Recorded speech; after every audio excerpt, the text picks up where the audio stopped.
Hi, Edward Reformina here, author of Pinoy MLM Expose and the creator of Sponsor More Downlines. In this 3-part video training, ituturo ko sa iyo yung mga secret sponsoring strategies na nadiskubre at natutunan ko na tumutulong sa akin para makapag-sponsor ng 10 up to 23 direct downlines every single month. Ang goal ko sa video na to ay ma-share sa iyo yung mga strategies na natutunan ko and hopefully ma-apply mo din tong mga strategies na to sa business na ginagawa mo ngayon para makuha mo yung resulta na gusto mo. Ginagawa ko to dahil alam ko na madaming Pinoy networkers ang nagsistruggle o nahihirapan sa kanilang network marketing business. So sa ganitong paraan, I hope makatulong kahit paano. Ang una natin pag-usapan ay yung mga common problems na na-experience at nararanasan ng mga Pinoy networkers sa kanilang network marketing business. Una sa mga problem na yon ay yung puros hindi qualified ang mga na-invite na prospect, kaya puros rejections din ang napapala nila. So karamihan ng mga na-invite nila is mga negative, mga skeptical, kung hindi negative at skeptical, mga walang pera. So ito yung ilan sa mga reason kung bakit puros rejections yung napapala nila doon sa mga ini-invite nila. Pangalawang problem is, madami na silang na-invite, pero nahihirapan at wala pa din silang mapajoin. So, na-invite na nila lahat ng mga kakilala, kaibigan at kamag-anak nila, pero nahihirapan silang i-convert yung mga prospects na yun into downlines. Pangatlong problem is, nauubusan sila ng panggalaw. So, yun nga, dahil nga ang dami na nilang na-invite, tapos puros rejection, hirap sila magpasali. Anong nangyayari? Mas malaki pa yung ginagastos nila kesa dun sa kinikita nila. At kadalasan, nagkakanda utang-utang pa imbis na kumita. So, ito yung mga ilan sa mga common problems na na-experience sa mga network marketers. Actually, ito din yung mga naging problema ko nung nagsisimula pa lang ako sa network marketing business ko. So, halos araw-araw akong pupunta sa office namin para mag-invite ng mga kakilala at kaibigan ko. And ginawa ko lahat ng mga sinabi at tinuro sa akin ng upline ko. Nag-invite ako ng kung sino-sino, namigay ako ng flyers sa kalsada, sa mga malls, na musakal, nag-house party, nagbahay-bahay, etc. etc. Pero yun nga, puros rejections yung napala ko. At yung puros rejections yung natanggap ko sa mga prospect ko kahit ang dami ko nang in-invite. Karamihan doon sa mga na-invite ko, puros negative, mga skeptical. Yung iba sinabihan ako na scam daw yung ginagawa ko. Yung iba sinabi, balikan ko na lang daw sila kapag may resulta na ako. Yung iba naman, sinabi na yung mga nauna lang kumikita dyan, kung ano-ano pa. Sa madaling salita, puros mga hindi qualified na prospects yung mga na-invite ko. So, yun nangyari sa akin. After 4 months, isa lang yung napasali ko. Actually, itong isang napasali ko na to parang naawa lang siya sa akin kasi nga wala akong mapajoin. Parang napilitan lang siya na mag-join sa akin. And dahil nga ganun, hindi ako kumikita sa business ko. Puros failures and rejection. Nagkanda utang-utang ako kasi dahil syempre kailangan ng panggalaw. Okay? So, nagkanda utang-utang. And then, ang laki ng pera din na nalugi sa akin. So, umabot ng mga nasa 80,000 mahigit or more. Hindi ko na alam. Pero syempre, hindi ako basta-basta sumuko. Ang ginawa ko, naghanap ng mga solusyon doon sa mga problema ko na yon. Okay? And thank God, nakahanap naman ako ng solusyon. At pagkatapos kong mahanap yung mga solusyon na yun, pagkatapos kong makadiskubre ng mga solusyon doon sa problema ko sa business ko, ito yung ilan sa mga nangyari sa akin. I sponsored 63 direct downlines in 4 short months.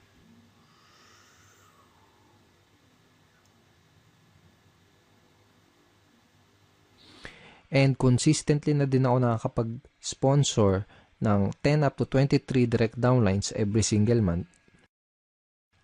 Tapos mas mabilis ko na build yung business ko at nagsimula akong mag-duplicate dun sa mga kagrupo ko.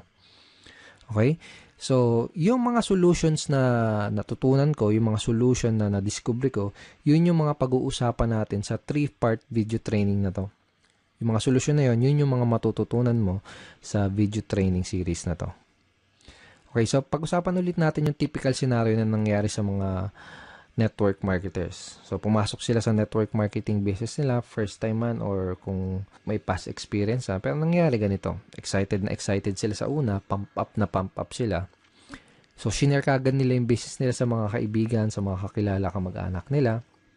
Nag-prospecting agad sila. Nag-share sa Facebook, invite dito, invite doon, invite sa kaliwat kanan yung pag-i-invite.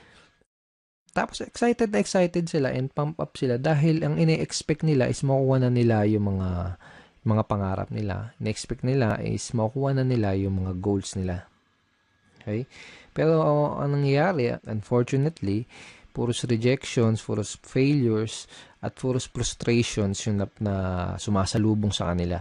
Tapos nagtataka sila kung bakit ganun yung nangyayari. Hindi nila alam kung bakit ganun yung nagiging resulta kahit binibigay naman nila lahat ng effort nila. Kahit ginagawa na nila lahat ng mga tinuturo sa kanila. Hindi nila alam na ang tunay na problema kaya sila nahihirapan, ang dahilan kung bakit puros rejections ang napapala nila ay dahil hindi nila alam kung paano mag-pre-qualify o mag-sort out ng mga prospects. Kaya nangyayari, madami silang oras, effort at pera na sinasayang sa pakikipag-usap sa mga unqualified na prospects. Hindi din nila alam kung paano sagutin ng tama yung mga common MLM objections.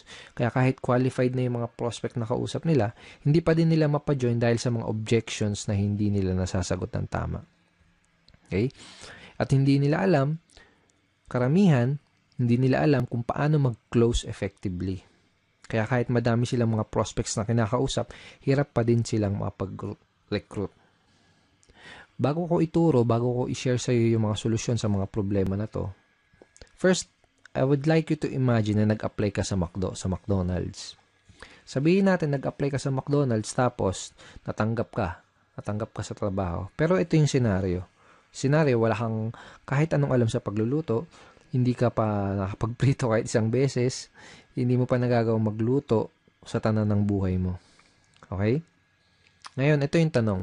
Kapag inutusan ka ba ng manager para pumunta doon sa kitchen para magprito ng burger patty, ang tanong is, magagawa mo ba ng tama yung trabaho mo? Yung inutos sa'yo? Malamang hindi kasi nga wala ka pang background, wala ka pang knowledge para gawin yung task na yan. Tingin mo alam mo kung kailan mo babaliktarin yung burger patty. Tingin mo alam mo kung luto na o kung hilaw pa yung burger patty na niluluto mo. Malamang hindi kasi nga wala ka pa nung idea, wala ka pa nung tamang knowledge para gawin yung trabaho na yun. So para magawa mo yung trabaho, ang gagawin nila sa totoong buhay, ang gagawin nila sa'yo dito kapag nag-apply ka pag pumasok ka sa McDo, ang gagawin nila sa'yo, bibigyan ka nila ng tamang training. Okay? Bigyan ka nila ng tamang training para magkaroon ka ng tamang knowledge. Pag meron ka na ng tamang knowledge, magkakaroon ka ng tamang skills para magawa mo ng tama yung trabaho mo. So, ganun din dito sa network marketing. Kung gusto mong magawa ng tama ang negosyo mo, kailangan mo ng tamang training at kailangan mong matutunan yung mga tamang skills. Lalo na kung first time mo pa lang sa network marketing or kung bago ka pa lang sa business mo.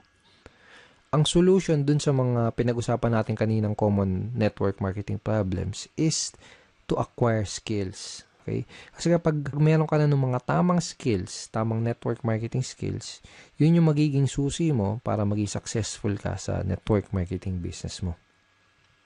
Okay? Let's face it, kahit ano pang career at kahit ano pang business ang pasukin mo, you need to acquire skills. Kahit yung simpleng pagbabaligtad lang ng burger patty sa McDonald's, kahit yung simpleng ganung trabaho, is kailangan ng tamang skills, kailangan ng tamang training. What more pa kaya yung network marketing business mo, di ba? So, karamihan ng mga networkers parang ganito kasi nangyayari. Para silang sumusugod sa gera na wala silang dalang bala. Kumbaga, hataw sila ng hataw, araw-araw silang humahataw, kahit wala pa sila ng mga necessary skills na kailangan para magkaroon ng resulta at para magawa ng tama yung business nila. Kaya madalas na nangyayari, mas nauuna pa silang mag-quit bago pa nila matutunan yung mga tamang skills. So kung nahihirapan ka ngayon, kung nahihirapan ka makapag-sponsor, kung nahihirapan ka makapag-recruit, kung nahihirapan ka sa network marketing business mo, yun ay dahil wala ka pa nung mga kinakailangan na skills para maging effective na networker. Kung gusto mo ng resulta sa business mo, aralin mo lang mabuti yung mga skills na yun. Ngayon, pag-usapan natin na yung 3 solution skills to success that you need to learn. Ito na yung mga skills na kailangan mong matutunan. Ito na yung mga skills na kailangan mong ma-master kung gusto mong magkaroon ng resulta sa business mo. Okay, first skill is sorting skill. Second is objection handling. Third is closing skill. Ang una natin pag-usapan ay yung sorting. Bibigyan kita ng magandang analogy para mas mag-grasp at mas maintindihan mo na mabuti kung ano ba tong sorting. So sabihin natin may nakita kang 3 mansanas dun sa lamesa. Okay? So gusto mo kumain ng mansanas, kaya ang ginawa mo, kumuha ka ng kutsilyo, hiniwa mo sa gitna yung mansanas. Yung unang mansanas nakita mo, bulok na yung loob niya. So ang ginawa mo, hindi mo kinain. Okay? Pangalawang mansanas na hiniwa mo, nakita mo may uod yung loob. So ang ginawa mo, hindi mo din kinain. Okay? Yung pangatlong mansanas na hiniwa mo, nakita mo okay na siya. Hinug na at pwedeng-pwede nang kainin. So yun ang kinain mo. Yun lang yung kinain mo.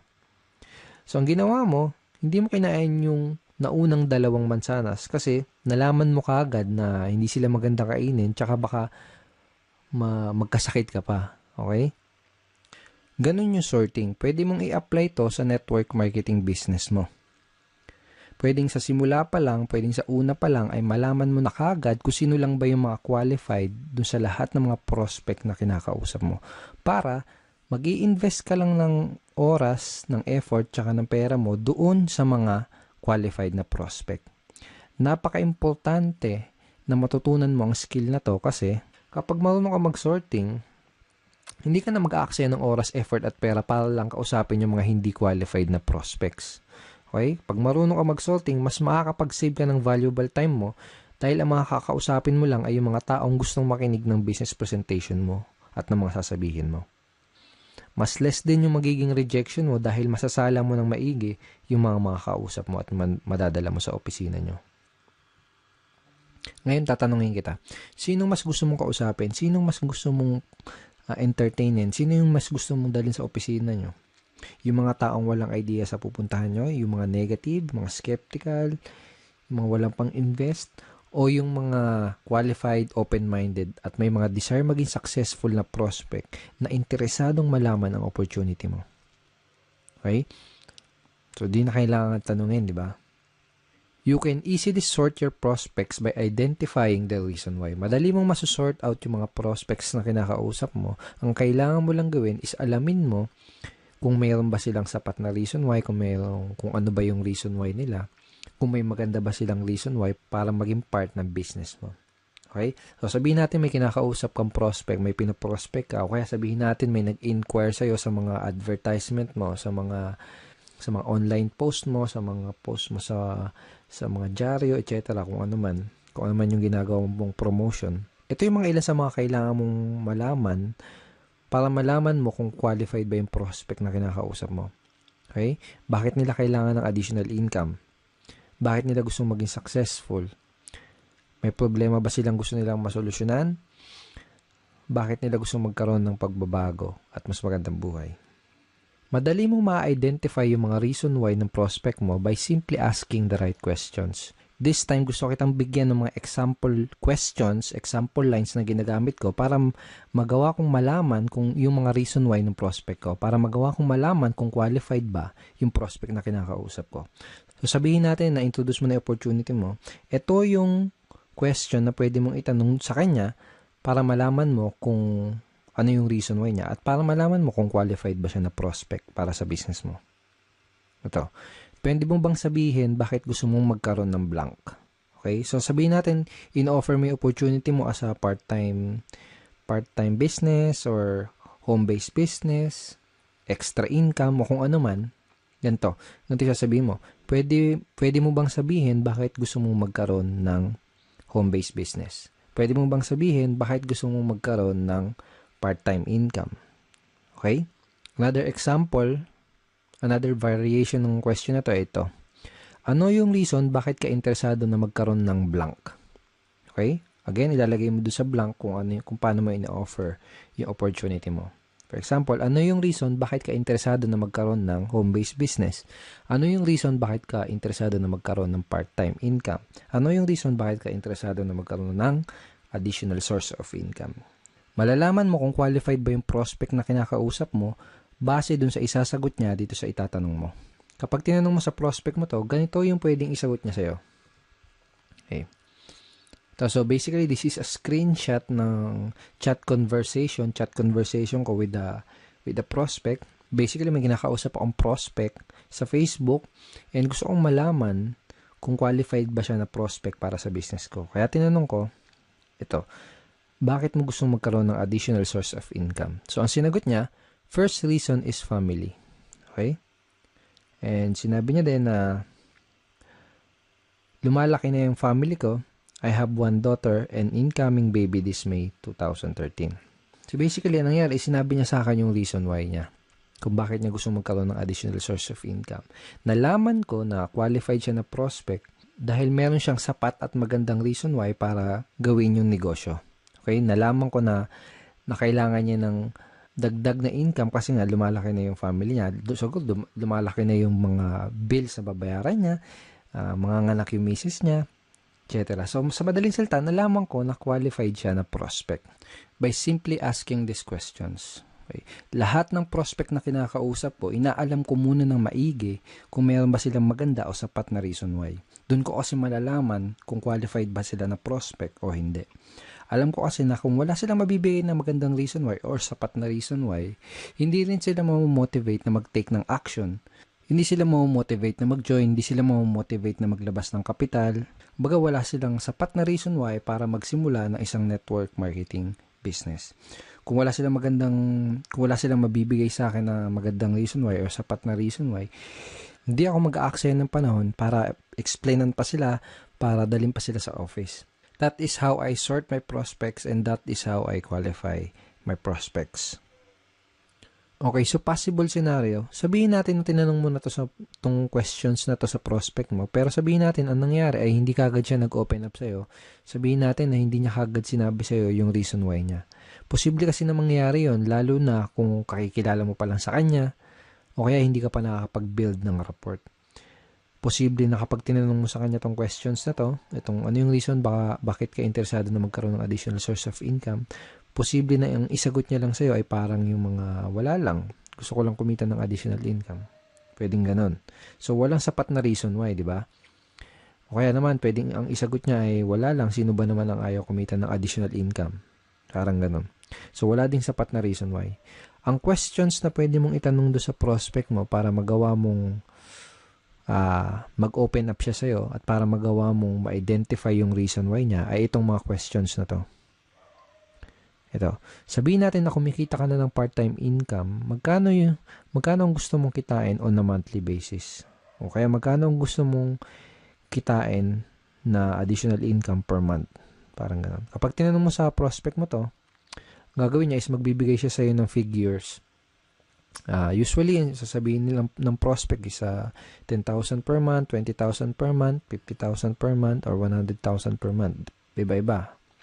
Okay, so kahit na anong ibigay niya sa yung figure, ito yung next na question na pwede mong itanong sa kanya.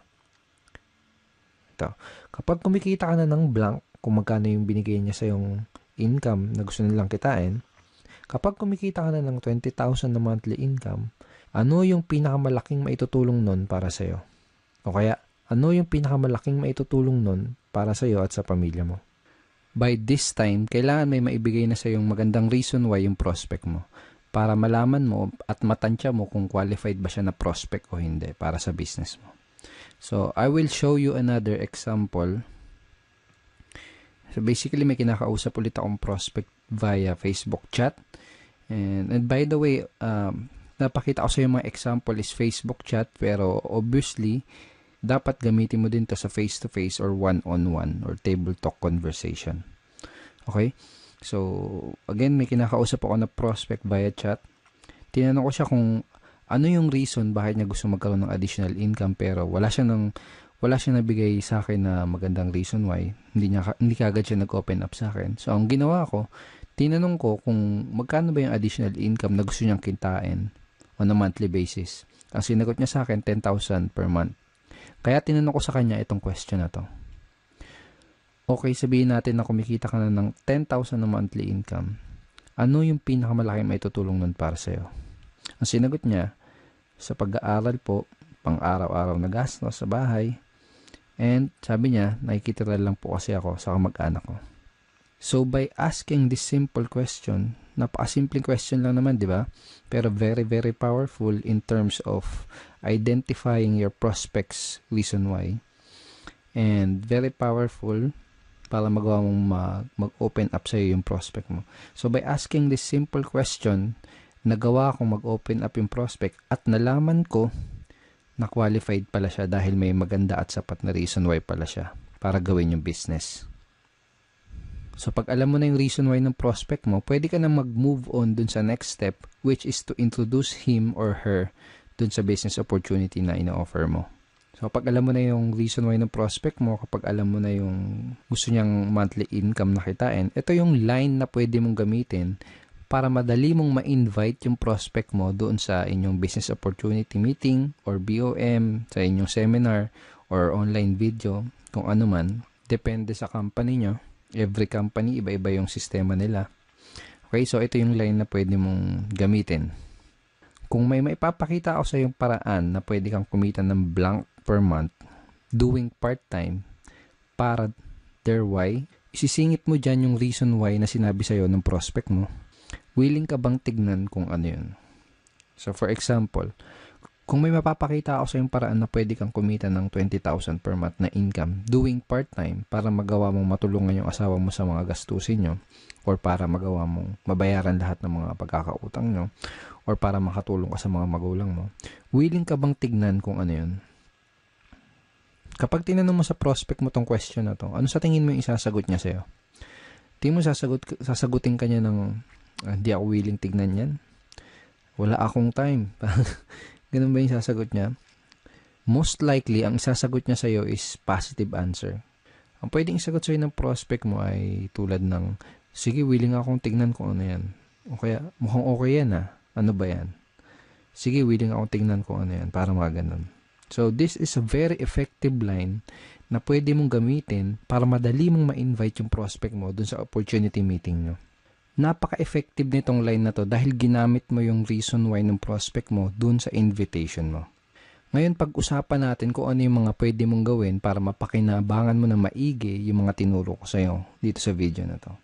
Okay? So, ito yung mga kailangan mong gawin. Una, write this example sorting questions that I gave you. So, mamaya balikan mo tong video na to, i-play mo ulit, tapos isulat mo sa papel o kaya i-type mo sa cellphone mo or sa iPad mo yung mga example questions na binigay ko sa'yo. Okay?